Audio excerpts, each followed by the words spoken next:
नमस्ते सभी को, मैं हूं सृष्टि और आज हम Bhagavad Gita chapter 4 transcendental knowledge के श्लोक 42 को कवर करने वाले हैं। रोज की तरह पहले मैं संस्कृत में श्लोक को पढ़ूंगी, उसके इंग्लिश ट्रांसलेशन को देखेंगे और मीनिंग को समझेंगे। तो चलिए शुरू करते हैं। तस्मद् अज्ञान संभूतं हृत्स्थं ज्ञानासिनात्मना चित्तवैनं संशयं योगाम अतिष्ठोतिष्ठा भरता। Therefore, the doubts which have arisen in your heart out of ignorance should be slashed by the weapon of knowledge armed with yoga. O Bharata, stand and fight. ठीक है।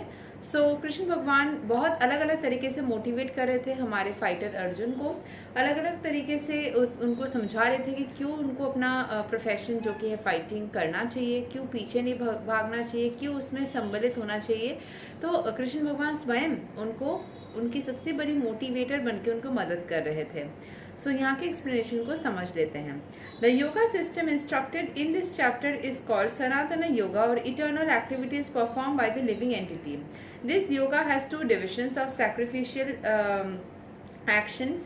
One is called sacrifice of one's material possessions and other is called knowledge of self, which is pure spiritual activity. If sacrifice of one's material possessions is not dovetailed for spiritual realization, then such sacrifice becomes material. But one who performs such sacrifices with a spiritual objective or in devotional service makes a perfect sacrifice. So अगर आप ऐसे ही sacrifice, जो मैंने similar explanation एक पिछले कोई एक श्लोक में भी था कि अगर आप ऐसे ही कोई मटेरियल चीज़ों को छोड़ देते हो कि मुझे चाहिए नहीं, उससे अधिक अतिरिक्त अगर आप ऐसा सोचोगे नहीं मुझे स्पिरिचुअलिटी में जाना है, इसीलिए मोह माया से दूर रहना है, इसीलिए मुझे छोड़ना है, तो उसमें एक रीज़न मिल जाती है। So when we come to spiritual activities we find that these are also divided into two. लेकिन मैं ये नहीं बोलूँगी कि मैंने एक कहानी में पढ़ा था क्लास 10th के किसी स्टोरी में कि कोई एक मंदिर में ऐसा बोला जाता था कि अपने सारे संपत्ति आप मंदिर के नाम कर दो, ईश्वर के नाम कर दो, और उसमें लोग अपने सारा सब कुछ दे देते थे। So that is also a kind of, मैं बोलूँगी ना, भंड साधु भी ऐसा करते हैं। सो बी वेयर ऑफ दैट। अपने सारे सब कुछ ऐसे मत लुटा दो कि अपनी ही बेसिक नीड्स में प्रॉब्लम आ जाए। ठीक है। सो लॉजिकल भी बने एंड स्पिरिचुअल भी बने एक साथ में। लॉजिकल चीज़ों के साथ में जब स्पिरिचुअलिटी मिलती है ना, अज्ञानता में रह के स्पिरिचुअल बनोगे तो फिर समझ नहीं आएगा। लॉजिकली स्पिरिचुअल को मिला के करोगे तो फिर समझ में आएगा। एंड लॉजिक एंड स्पिरिचुअलिटी मिलते हैं। बहुत सारे लोग बोलते हैं कि मैजिक कैसे काम करता है, लॉ ऑफ अट्रैक्शन कैसे काम करता है, लॉजिक कहाँ से मिलती है। इन सब चीज़ों में भी लॉजिक होता है। जब हम एक्सप्लेन नहीं कर पाते तो हम बोलते हैं कि लॉजिक मत ढूंढो एंड ऑल। हाँ, हम इंसान हैं तो बहुत सारे टाइम हमें लॉजिक नहीं मिलती है, बट लॉजिक हर एक चीज़ के पीछे रहता है। ब्रेन वेव्स काम करते, टेलीपैथी एक साइंटिफिक फिनोमेना है जहाँ पे ब्रेन वेव्स काम करती है। ब्रेन वेव्स की फ्रिक्वेंसी बहुत हाई होती है जो कि इंस्टेंटली दूसरे इंसान के आत्मा में जाके वो क्लिक कर सकती है। इसीलिए इंस्टेंटली हम टेलीपैथिक वाइब्रेशंस को भी कैच कर सकते हैं। मन की इच्छाओं को जो इच्छा किया वही चीज़ सामने आ गई, वो फ्रिक्वेंसी एंड वाइब्रेशन के ऊपर होता है। सारी चीज़ें साइंटिफिक है। कोई भी चीज़ अगर आप बोलेंगे कि ये सारे मैजिक है जो कि एक्सप्लेनेबल नहीं है, आप एक्सप्लेन नहीं कर पा रहे हो या शायद मैं भी नहीं कर पा रही हूँ, लेकिन इन सब के पीछे बहुत ही रीजनेबल लॉजिकल चीज़ें हैं जिस वजह से ये होते हैं। So, but one who performs such sacrifices with spiritual, okay. When we come to spiritual activities, we find that these are also divided into two, namely understanding of one's own self or one's constitutional position and the truth regarding the supreme personality of Godhead. One who follows the path of Bhagavad Gita as it is can very easily understand the two important divisions of spiritual knowledge. For him, there is no difficulty in obtaining perfect knowledge of the self as part and parcel of the Lord, and such understanding is beneficial. Of such a person can easily understand the transcendental activities of the Lord. तो यहाँ पे बोला जा रहा है कि दो तरीके के स्पिरिचुअल एक्टिविटीज़ होते हैं। एक है खुद को समझना और एक है ईश्वर को समझना। खुद को समझना भी स्पिरिचुअलिटी का बहुत बड़ा हिस्सा है। जैसे मुझे भी अपने बारे में ना अभी बहुत सारी चीज़ें पता चल रही है। डॉक्टर के पास गई थी तो मुझे अपने बॉडी के बोन्स के बारे में कुछ नया पता चला। फिर मुझे कहीं से पता चला कि एकादशी एंड द्वादशी का जो सम्मिलित तिथि होता है वो बहुत ही महत्वपूर्ण होता है, और मैं उसी तिथि में जन्म ली थी। मतलब मैं ब्रह्म मुहूर्त के एकादशी में जन्म ली थी और मेरे जन्म जन्म होने के 1 घंटे 2 घंटे के बाद में वो द्वादशी तिथि स्टार्ट हो गई थी, तो मैं उस संयोग वाली उसमें ही जन्म ली हूँ। सो मुझे अपने बारे में और एक अच्छा चीज़ पता चला कि मैं एक अच्छी तिथि में जन्म ली हूँ। सो अ लॉट ऑफ थिंग्स, खुद के बारे में समझना, खुद के बारे में जानना, ये सारी चीज़ें भी स्पिरिचुअलिटी का एक हिस्सा होता है। एंड साथ ही साथ ईश्वर के बारे में भी समझना होता है। एंड जैसे ही हम स्पिरिचुअल नॉलेज को ऑब्टेन करते हैं, दोनों ही थोड़ा थोड़ा हम जानने लग जाते हैं। ऐसी स्थितियाँ ही पैदा हो जाती है कि हम सब कुछ ऐसे अच्छे से जानना स्टार्ट करते हैं।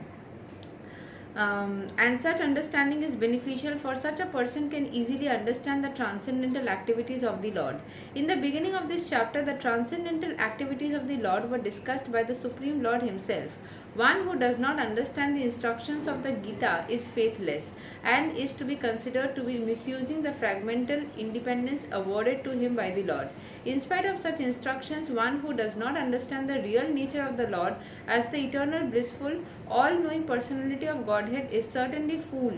Number 1, इग्नोरेंस कैन भी, मतलब जिसको सारा सब कुछ समझने के बावजूद, सब कुछ बताने के बावजूद भी वो ईश्वर को नहीं मानता है, सारे इंस्ट्रक्शंस देने के बावजूद भी वो ईश्वर के इस ब्लिसफुल चीज़ को नहीं मानता है, तो वो मतलब फूल है, ठीक है, बेवकूफ़ है।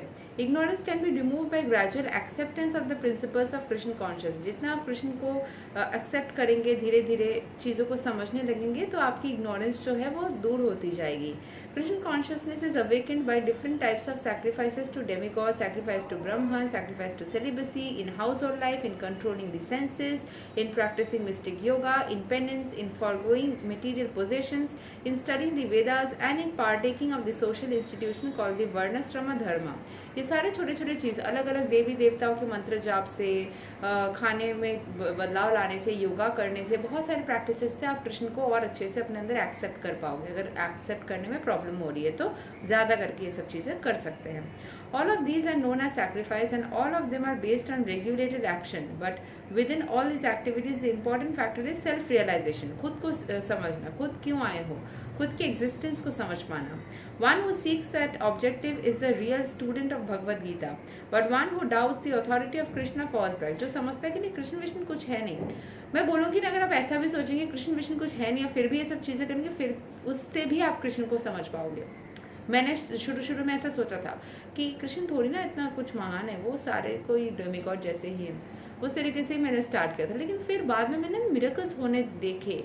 मतलब अभी भी मैं सोचती हूँ कि मतलब पहले क्यों नहीं ऐसा समझ में आया, जब मैं स्टार्ट करी थी तो मैं डेमिगॉड्स की तरफ क्यों गई थी। मतलब कभी कभी अभी भी होता है, ये क्वेश्चंस आते हैं दिमाग में। So one is therefore advise to study Bhagavad Gita.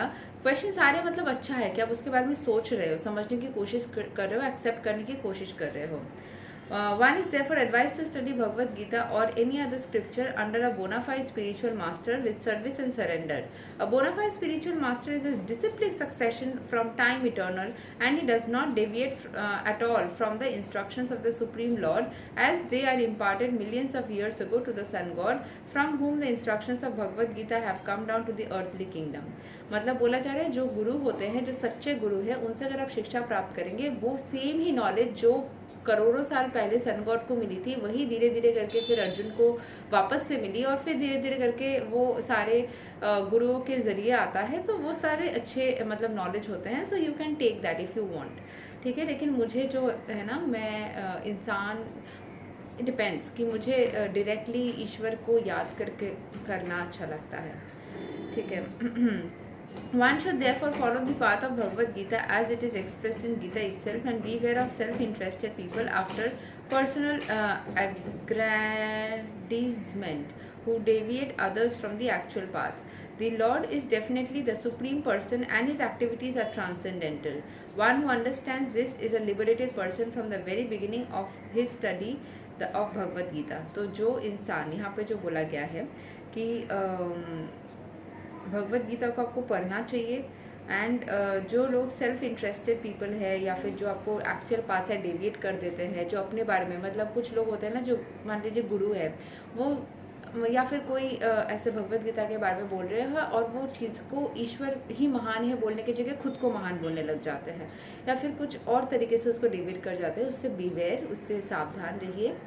And फिर आपको definitely the Lord is definitely the supreme, ये आपको एक्सेप्ट करना होगा।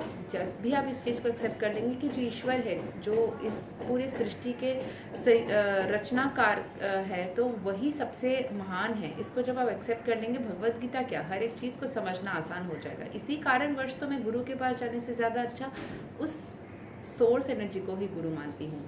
ठीक है, so that's the end of Bhakti Vedanta purport to the 4th chapter of the Shrimad Bhagavad Gita in the matter of transcendental knowledge. तो यहाँ तक है हमारा श्लोक नंबर 42। यहाँ तक हमारा चैप्टर 4 खत्म होता है। अगले वीडियो से हम चैप्टर 5 को शुरू करने वाले हैं, जो कि है कर्म योग एक्शन इन कृष्ण कॉन्शियसनेस। अलग से कर्म योग था, ये कर्म योग एक्शन इन कृष्ण, मतलब कर्म योग के साथ साथ एक्शंस भी लेने हैं। सो उसमें हम स्टार्ट करेंगे अगले वीडियो से, एंड वी हैव 29 श्लोक्स इन दैट। ठीक है, कुछ क्लब्ड श्लोक्स भी है, एंड 29 श्लोक्स है, तो वो जल्दी ख़त्म हो जाएगा 29 दिनों में। चलिए फिर मिलते हैं अगले वीडियो में, तब तक के लिए हरे कृष्ण, राधे राधे, जय सिया राम।